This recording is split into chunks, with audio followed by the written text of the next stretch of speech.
Empfangen Sie mich? Guten Tag, Commander. Setzen Sie sich. Ich weiß, Sie brauchen mehr Informationen, aber die Zeit ist knapp. Schauen Sie sich erstmal an, worum es bei der Sache grob geht. Unser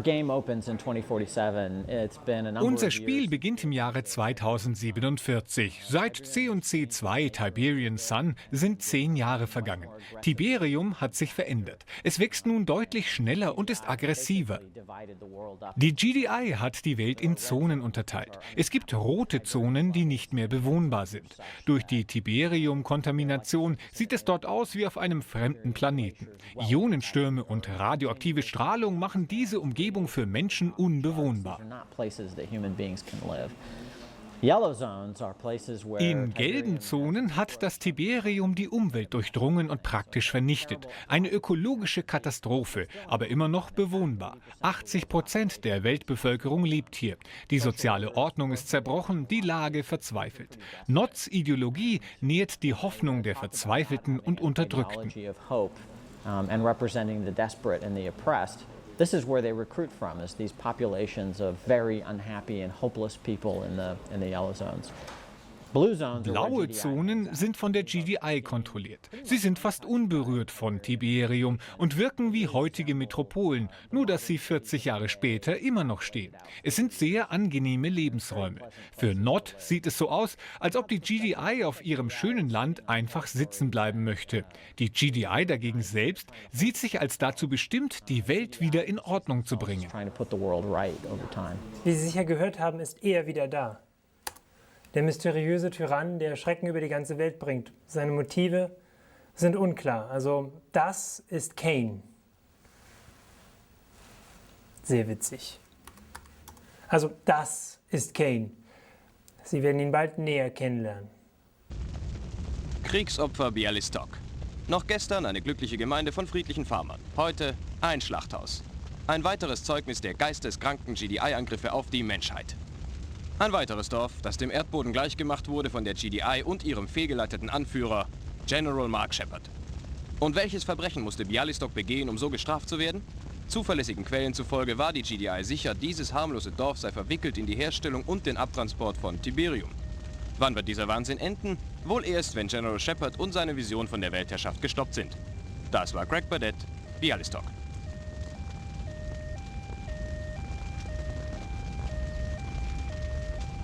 Schnitt!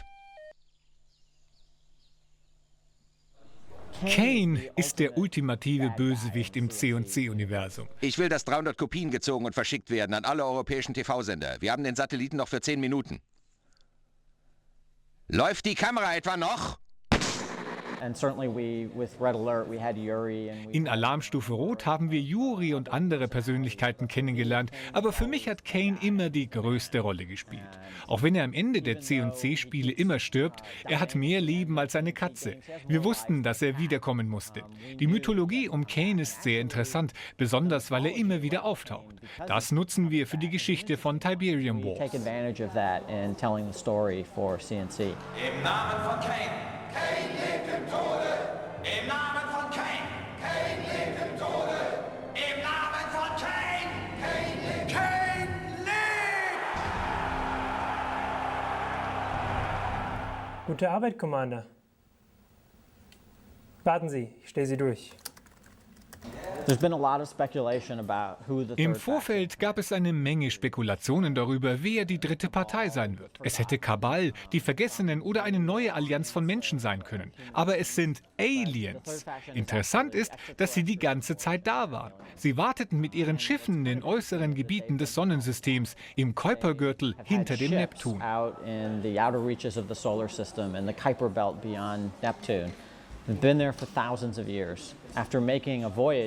Sie sind seit Tausenden von Jahren dort, nachdem sie eine Reise durch den Raum gemacht haben, die auch Tausende von Jahren dauerte.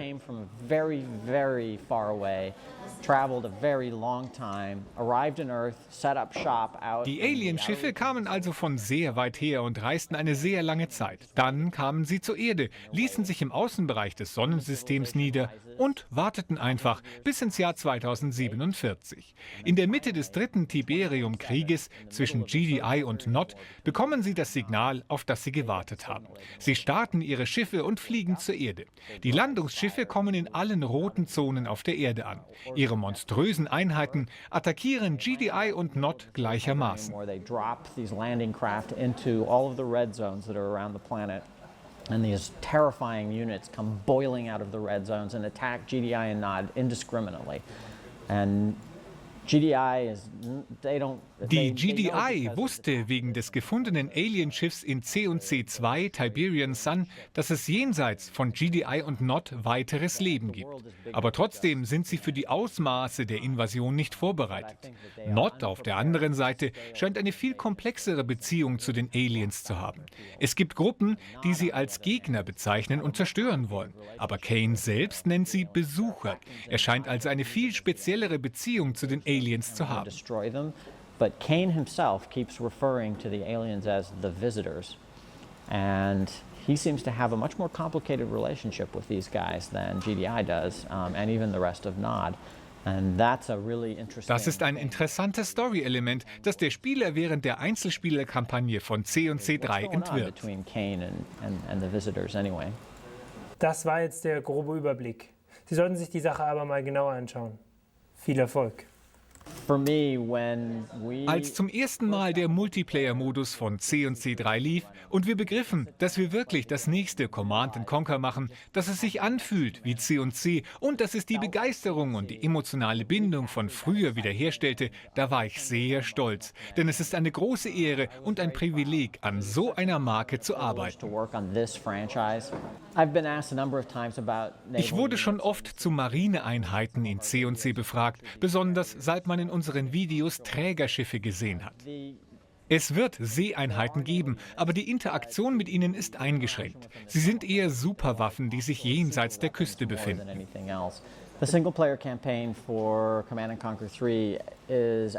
Die Einzelspielerkampagne von C&C 3 ist im Grunde in 3 einzelne Kampagnen unterteilt. Du spielst zunächst als GDI oder Nod. Hast du beide Handlungsstränge abgeschlossen, kannst du erst die 3. Kampagne spielen. Alle 3 Kampagnen erzählen im Grunde dieselbe Geschichte, aber jede einzelne beleuchtet die Personen und Konflikte von einer anderen Seite. Jede Kampagne endet mit einer befriedigenden Auflösung. Während du spielst, verstehst du immer mehr von der Welt und von dem, was passiert. Wenn du dann alle Kampagnen beendet hast, siehst du die gesamte Geschichte in einem neuen Licht. Es ist also eine Story mit 3 unterschiedlichen Perspektiven. You'll sort of see the entire story in a new way. So it is one story with 3 different perspectives into it. The aliens represent an opportunity to introduce not just new fiction to the C&C universe, but also a Die new way to Aliens play. erweitern Handlungs- als auch Gameplay-Möglichkeiten. GDI und Nod kennen die Spieler bestens. Um einen neuen Spielstil einzuführen, ergab es Sinn, eine neue Fraktion einzubauen. Die Aliens sind ein klein wenig wie Nod. Wenn man Nod spielt, muss man Hinterhalte nutzen und die Vorteile jeder Einheit ausspielen, weil sie nicht so stark wie GDI-Einheiten sind.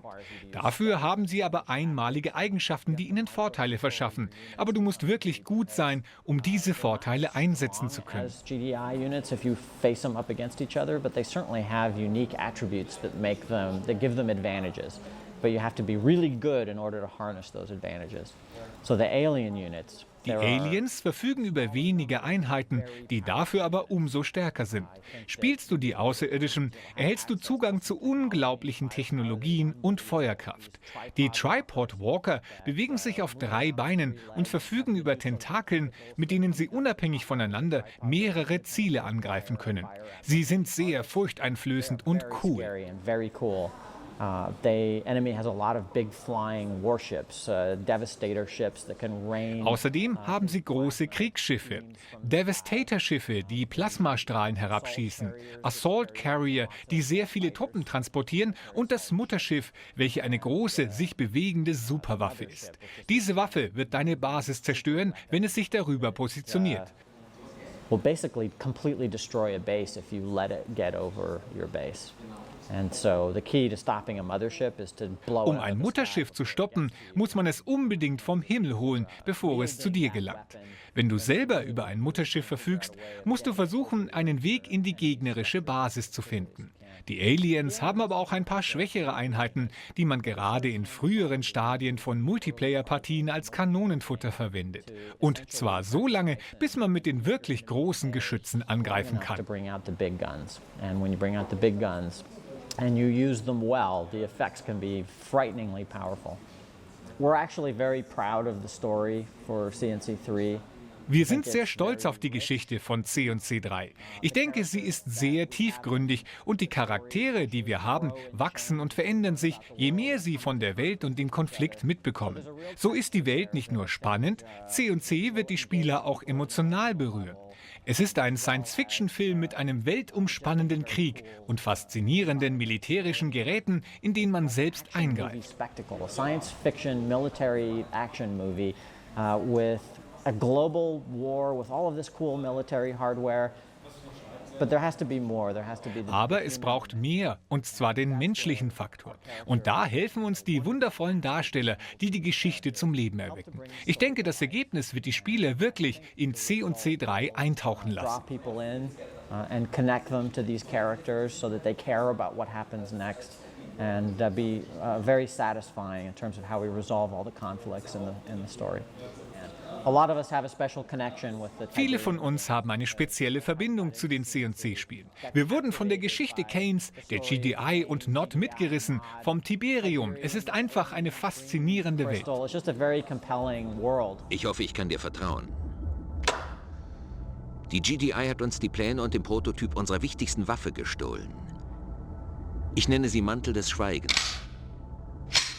Technisch gesehen ein Tarnpanzer. Hol ihn zurück. Natürlich ohne ihn zu beschädigen, und sorg dafür, dass man die GDI-Droiden dort nie wieder dazu benutzen kann, mir etwas zu stehlen.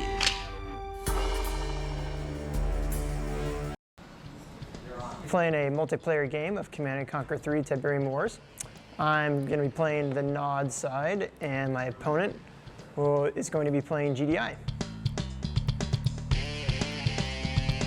I'm going to start out going for a quick economy with a refinery, which will allow me to harvest Tiberium, the resource of Command & Conquer 3.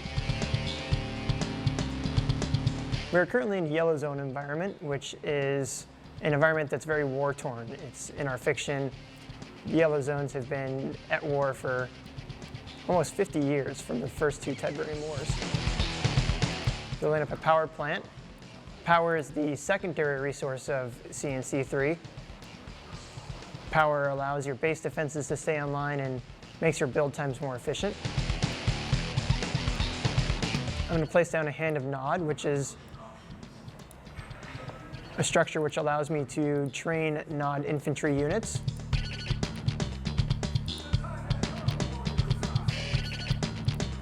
I'm going to place down the hub, and then respective turrets around it. And as you can see, my shredder turrets are very efficient at taking out the enemy infantry. My second base should be up by now. And as you can see, I now have area to build a second base around this outpost. I'm going to create another refinery. And so now I have two economy areas of the map going simultaneously. And if you remember, this is where the enemy had units garrisoned in some structures. Although this time I have tanks, which would be way more effective. Except he also has rocket soldiers garrisoned.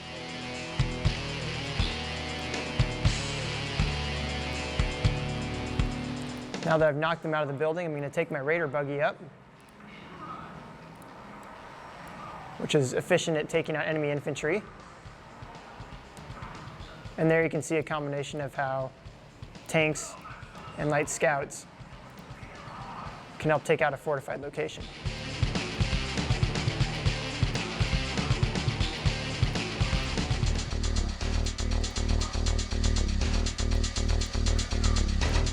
As you can see, my raider buggy is extremely damaged, but if I move him back near my drop zone, you'll see these little reconstruction drones will swarm the buggy and repair it.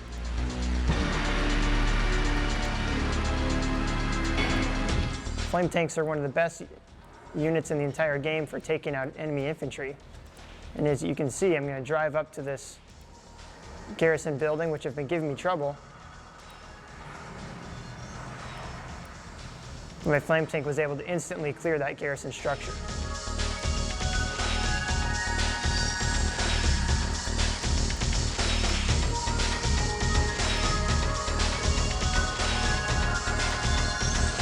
I'm going to continue building up some Scorpion tanks. I'm going to place down this tech assembly plant,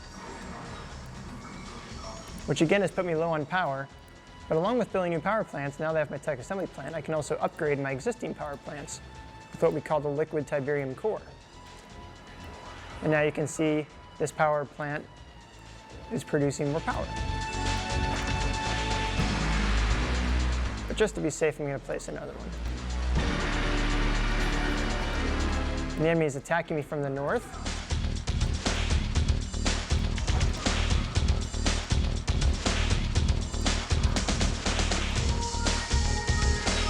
As you can see, he's going after my economy, which is a smart move. Fortunately, even if I lose this building, I have my secondary economy down south. I'll place down this base defense. This one is geared more for anti-vehicle. And so these laser cannons are going to help take out these enemy Predator tanks.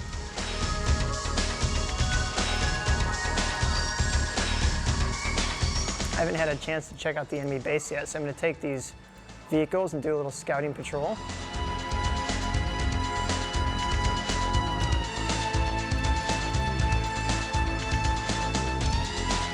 As you can see, he also has a mix of base defenses online.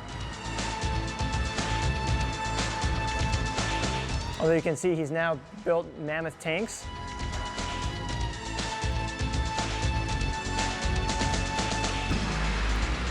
If I know better, my vehicles are not going to be able to last very long against that.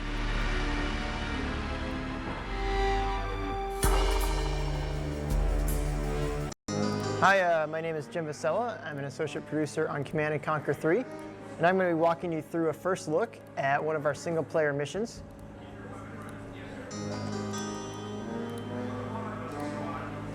We are currently in Cologne, Germany, where an unknown alien enemy has taken over the city.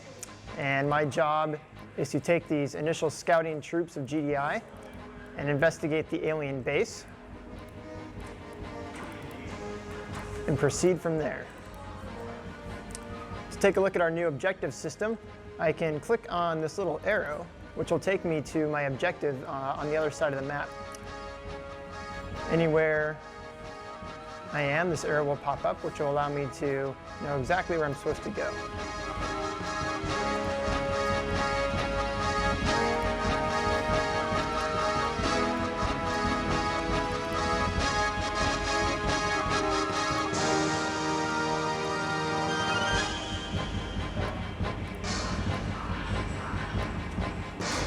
Here's my first encounter against some of the alien enemy. We call these ships the Storm Riders. They are a fast attack aircraft. And to take them out, I'm going to have my rocket troops who are garrisoned in this structure launch volleys of rockets at them.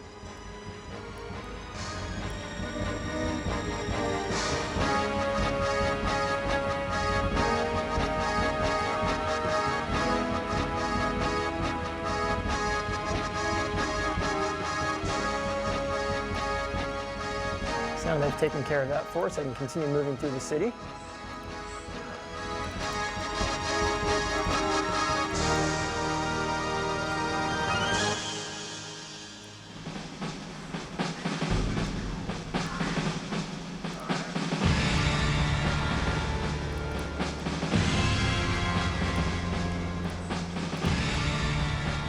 In my party is a mix of missile soldiers, riflemen, zone troopers, which are a heavy GDI infantry in a power armor suit. And a unit that we've brought back from the classic CNC series known as the Commando, who is an elite individual unit. He's armed with a rapid fire railgun. And it's the best GDI weapon at taking out enemy infantry, as you can see.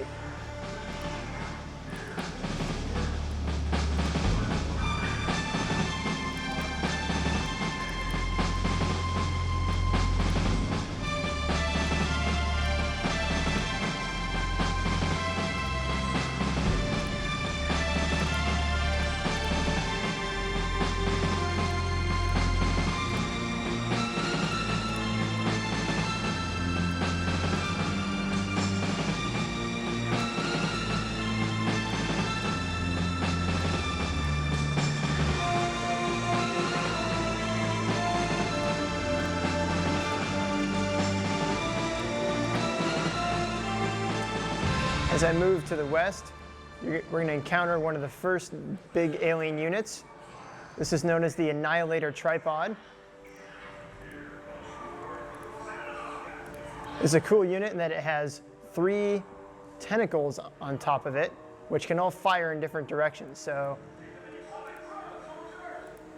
if I were to try and flank this guy, he would begin firing several lasers at me all at the same time. Fortunately, I was able to take him out and continue with my mission.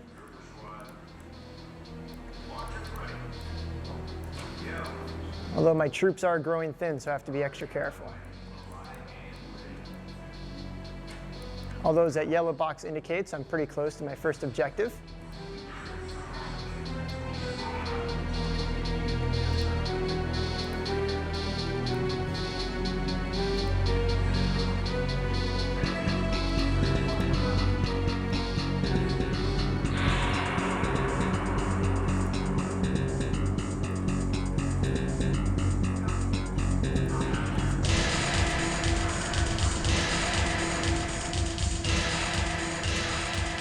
So now that I've completed my first objective, it gives me a notification telling me so.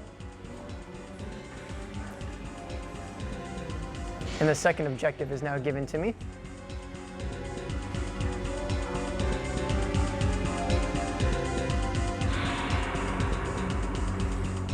So now my mission is turned into using our engineer capture mechanic. I can follow these arrows again. And you can see I've been given a dispatch of several engineers and reinforcements in an effort to recapture this GDI base. So first I'm going to continue taking my initial troops and try and rescue those guys.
So I've now cleared a path to my objective, allowing my defenseless engineers to scurry forward.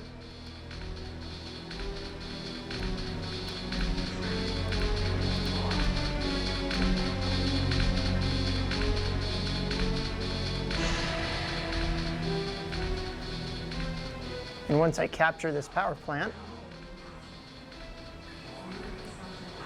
I have access to a new area of the map where I've been given access to a rundown GDI base.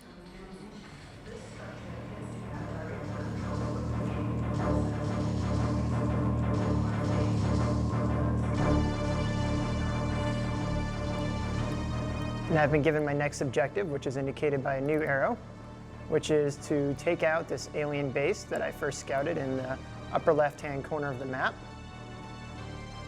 And so what started as an initial recon mission with a finite number of troops is now turned into a classic base-on-base battle with access of a fairly full tech tree. And this is our first introduction of bonus objectives. Bonus objectives are spread throughout our campaign in an effort to encourage the player to take on some extra challenges. Completing them is completely optional for the mission, but upon completing them, you will be rewarded with either reinforcements or new intelligence information that will help you complete that primary objective.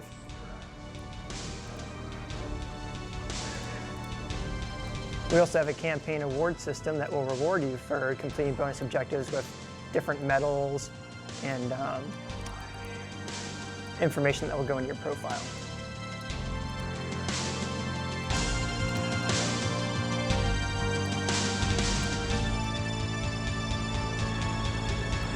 You can see again I'm being harassed by storm riders.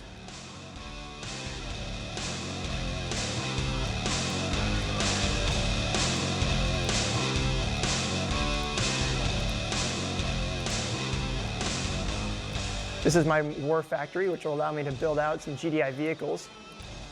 I'm going to begin by training some Predator tanks. And you can see that now that I have a full base with proper defenses, the storm riders aren't as much of a problem. I'm also going to take this engineer that I have left over from my initial reinforcement group and try and complete this bonus objective.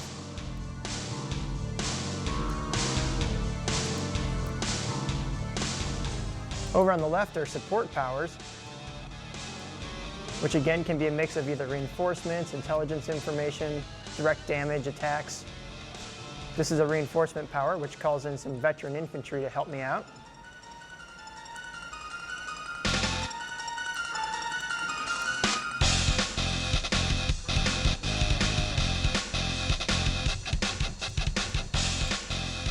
Unfortunately, I don't think my engineer made it because there's still some enemies guarding that bonus objective, so I'm going to move these guys in. I'm going to build up another engineer.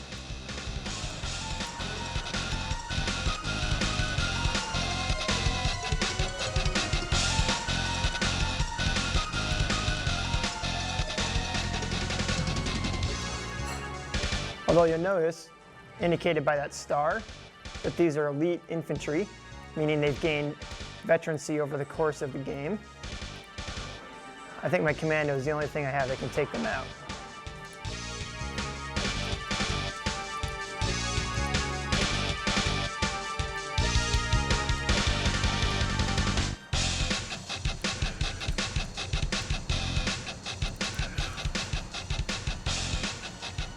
I'm going to call in another support power, some more reinforcements.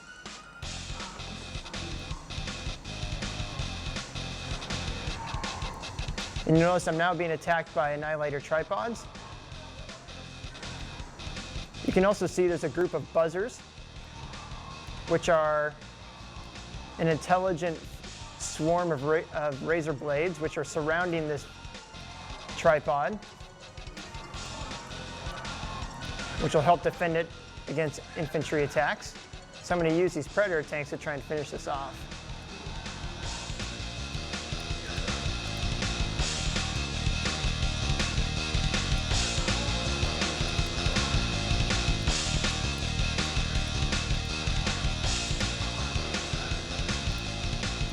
Now that I've cleared the way to this bonus objective, my engineer should be free to capture this reinforcement bay.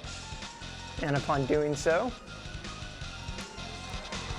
I'm rewarded with some Juggernaut artillery mechs.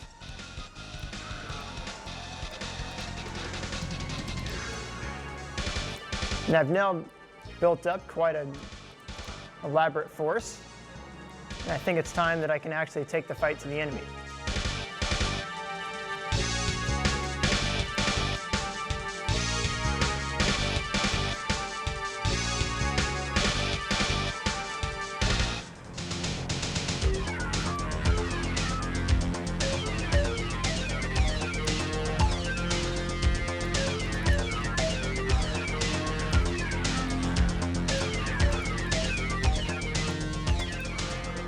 As I move into the enemy base, I notice that they have base defenses online. And so I'm probably going to want to bring in some of those artillery pieces to help take those out. Here are those Juggernauts.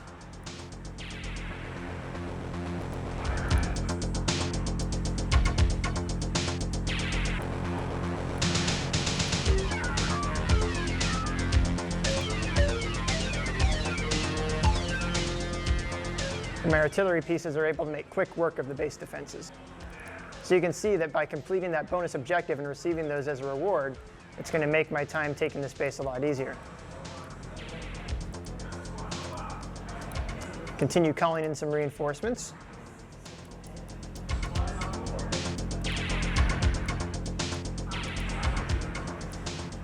I'm coming across an array of their different buildings. You'll see their refinery, power plants, signal transmitters. I am a mechanical man. I am a mechanical man.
And I'm now finally able to target my primary objective.